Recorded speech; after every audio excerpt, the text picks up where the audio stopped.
igreja primitiva, ela não foi utópica, não é utopia, mas é uma realidade, né? A gente sabe dessa realidade no meio do povo de Deus. Irmãos, hoje foi lido o Salmo 125, né? A leitura do inicial, a gente está lendo no início. Os irmãos não se admirem não, com a admiração vocês vão assistir lá o nosso pastor Tom José, que vocês vão ver que está seguindo um modelo lá, tá certo? Às vezes vocês ficam assim, o pastor inventou. Não invento nada não, eu sigo a direção. Glória a Deus, amém? Entendido. Então nesta noite, a gente ouviu aqui o nosso amado irmão Assis, né, trazendo uma mensagem conhecida mas cada vez ela se renova, né? Porque certamente a palavra de Deus, por mais discurso que o que nós temos ouvido de João 3,16, da mulher do fluxo de sangue, da salvação do Zaqueu, mas são mensagens que ela tem sempre algo novo. Glória a Deus, né? Que Jesus salva. Ele falou aqui que o Salmo 66, acho que é o versículo 18, quando aumentarem as suas riquezas, irmão Moisés, quando aumentarem as tuas riquezas, não ponha nelas o teu coração. Confira aí se é isso mesmo. Salmo 66, versículo 18. Eu não estou lembrado, mas é mais ou menos assim. É dessa forma. Se você não pode ser riqueza, pode ser outras coisas, né? Glória a Deus. Mas a verdade é que muita gente tem sido dominado por determinadas ações ou pensamentos e que tem engordado o coração dessas pessoas. Glória a Deus. E eu estava hoje, desde domingo, né, lendo uma passagem que também é muito conhecida. Não vou me estender, mas já vamos concluir daqui a pouco. Mas para a gente finalizar, né, é um chamado do evangelista, o escritor do primeiro evangelho, não sei se são quatro, o evangelho de Mateus. E eu achei interessante essa mensagem, que já preguei algumas vezes, exatamente no capítulo 9, que foi o mesmo capítulo que o irmão leu, uma passagem no versículo de número 9 também.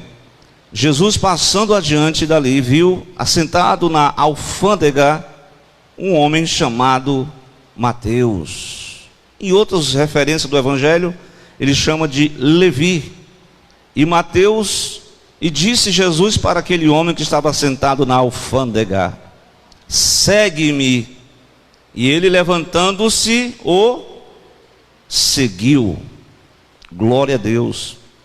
Meus irmãos, então, eu lendo a passagem, né, a referência vai até o 13, mas é interessante que nós possamos aprender, né, com Mateus aqui, como o nosso irmão falou, que os publicanos, né, eles eram judeus, mas a serviço de um governo opressor, um governo que estava dominando na época Israel, que era Roma. Então, além de ser um homem que trabalhava em favor do governo que oprimia Israel, ainda era envolvido com a corrupção, porque parece que quanto mais a pessoa ganha, ela não se satisfaz. Isso é notório, né? A gente vê muita gente, muitos escândalos no meio político, onde as pessoas que ganham até um salário razoável, mas não se conformam. Se ele ganha 20 mil, não dá, ele quer ganhar mais. E como é que ele vai ganhar mais? Por meio da corrupção. Não se ganha, como falou, não se ganha dinheiro fácil. O dinheiro é suado. O dinheiro é fruto do trabalho honesto. Mas Jesus, ele certamente ele já tinha pregado na Galileia.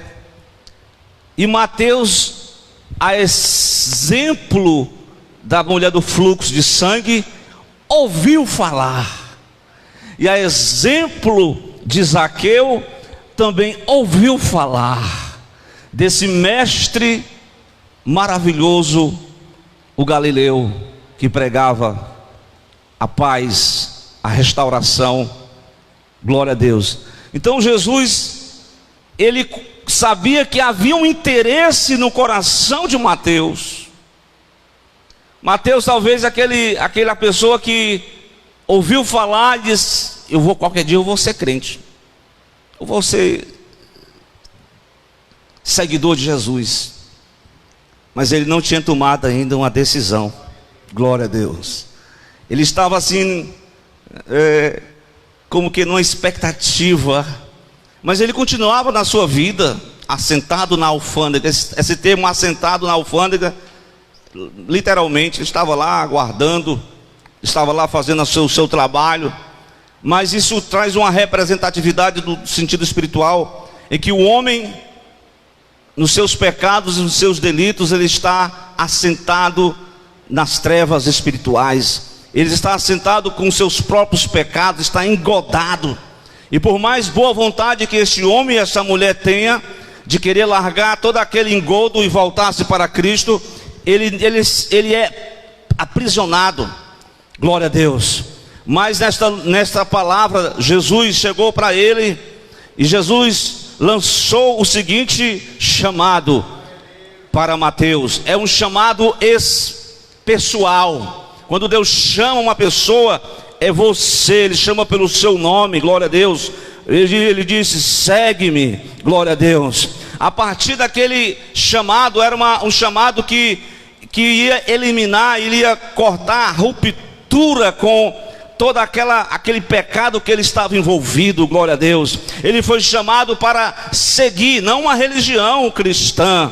Tem muita gente que está seguindo uma religião. Esse chamado do segue-me é para seguir a pessoa do Salvador e do Senhor Jesus Cristo. O chamado segue-me é para você se tornar um discípulo do Mestre. É para você estar aos pés, a exemplo de Maria, que esteve aos pés de Jesus, aprendendo com ele da sua palavra. Glória a Deus. O chamado, Jesus disse: vinde a mim todos vós que estáis cansados e sobrecarregados, e eu vos aliviarei. E ele diz mais: aprendei de mim. Você quer aprender de Jesus hoje? Ou você já sabe de tudo? Aí é que você se engana. Já dizia o irmão Carlinhos, vou citar o Carlinhos aqui, mas é o hino que ele canta: quando eu penso que sei de tudo, não é, Carlinhos? Não sabe de nada. Na canção que ele canta, mas não é dele não, viu? Ele canta esse hino. Quando eu penso que estou perto, estou longe. Quando eu penso que já sei de tudo, eu tenho que me humilhar debaixo das mãos de Deus. Eu quero aprender mais. Eu quero aprender a ser crente. Eu quero aprender a ser um crente de verdade. Porque essa vida de fachada não adianta. Glória a Deus. É por isso que nós temos que aprender com Jesus. Tem alguns nós que nós ainda tem alguns londuns que nós temos. Tem alguns problemas que nós ainda carregamos. Mas nesta noite aprenda com Jesus. Seja discípulo de Jesus. É preciso cortar aquilo que te domina. É preciso romper com aquilo que te aprisiona. É preciso cortar o pecado que quer te derrubar. E seguir Jesus. Não seguir uma placa de igreja, Assembleia de Deus, não. Claro que você tem que se conectar a uma congregação, mas você tem que seguir o Mestre. Você tem que seguir o bom pastor. Glória a Deus. E é um chamado para o arrependimento, porque foi feito um questionamento. Eram 3 classes de pessoas que eu estava pesquisando hoje. Oi, você vai me dar uma água ainda, obrigado. Eram as meretrizes, os pecadores e os publicanos. Estavam no mesmo nível. Os mais vis pecados daquela época, em que os sacerdotes, os religiosos, olhavam com desprezo para essas pessoas, porque eles achavam que elas não tinham arrependimento, elas não tinham perdão. Mas eis que aparece o Galileu, e ele vai ao encontro. Ele quer formar a sua equipe ministerial. Ele tem muitos discípulos, mas ele quer estar com os seus 12. E entre os 12, irmãos, se eu for falar dos 9, vou falar do Mateus mesmo, porque o Mateus é o que está em pauta aqui. O Mateus era corrupto, era um homem das negociatas enrolada, era um homem envolvido com questões de negócios que não estavam na aprovação divina. Mas eis que o Galileu apresenta-se para ele e chama pelo nome e disse: segue-me. Está na hora de romper com as trevas, está na hora de romper com o pecado, está na hora de romper com as tradições religiosas, está na hora de romper com aquilo que te domina. Segue-me, vem seguir. Não alguém, não, eu não vou ser crente porque é uma lista, não pode isso, não pode aquilo, não pode aquilo outro, não pode fazer isso. Estou dizendo que a vida cristã ela tem restrições, mas se você for se preocupar com essa questão de não pode, você tem que se preocupar com Cristo.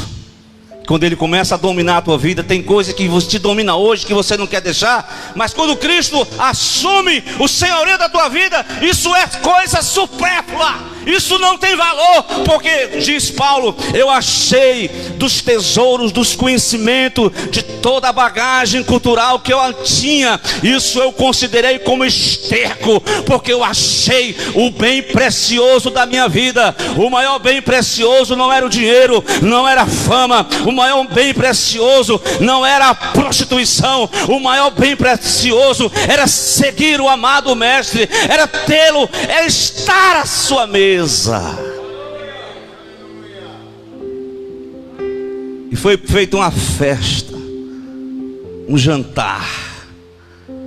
Estava Mateus com seus colegas, que nem crente não era, e ele era novo convertido já. E Jesus estava sentado à mesa. A gente vê a mesa, né?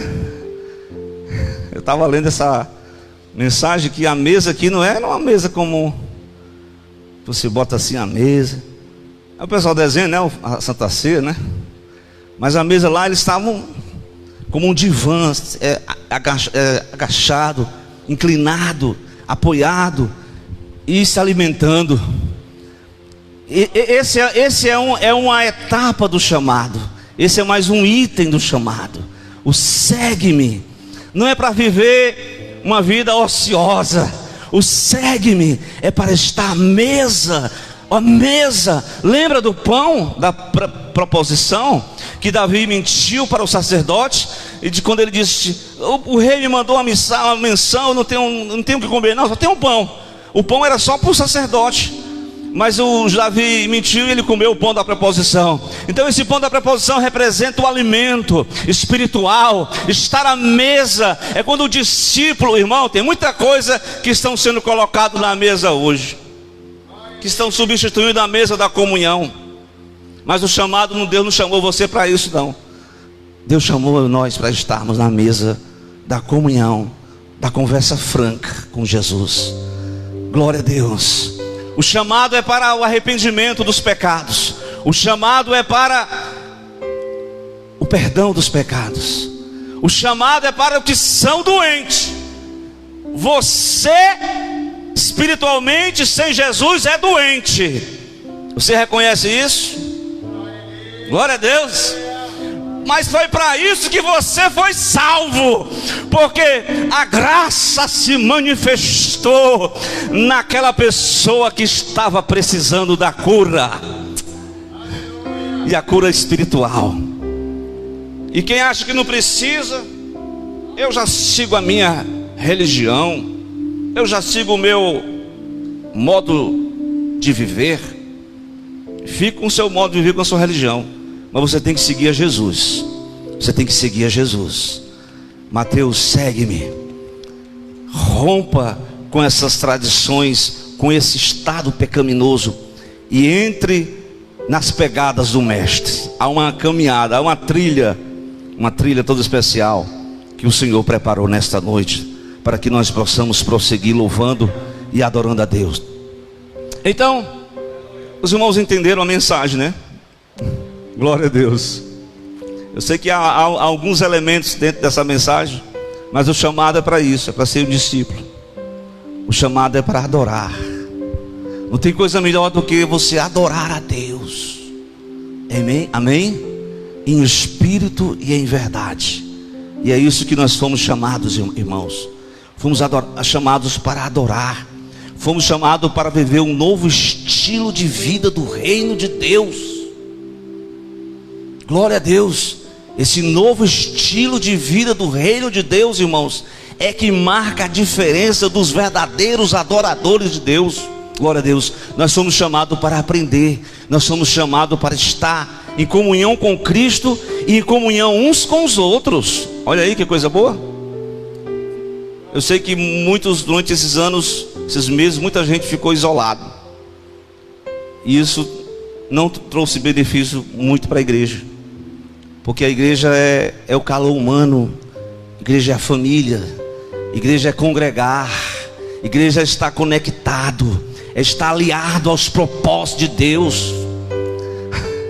E é esta noite que nós queremos entender o chamado de Jesus. De Jesus, tem alguma coisa que eu preciso mudar. E eu preciso mesmo. E eu falei hoje aqui pela manhã, não foi? Irmão Leon. Aonde começa a mudança? Aonde começa a mudança? Qual é a mudança que você quer na sua casa, na sua família? Qual é a mudança que você quer na sua igreja? Qual é a mudança que você quer no seu estado? Qual é a mudança que você quer na sua cidade? Qual é a mudança que você quer no seu país? Começa com 360 graus ao seu redor. Começa com você. A mudança começa com você. Se você começar a seguir o mestre, você vai começar a convidar os vizinhos. Você vai começar a falar das pessoas pecadoras. Você vai passar a compartilhar de Cristo. Eu era cego, mas agora eu tenho visão. Eu sou pecador, mas eu achei o Salvador.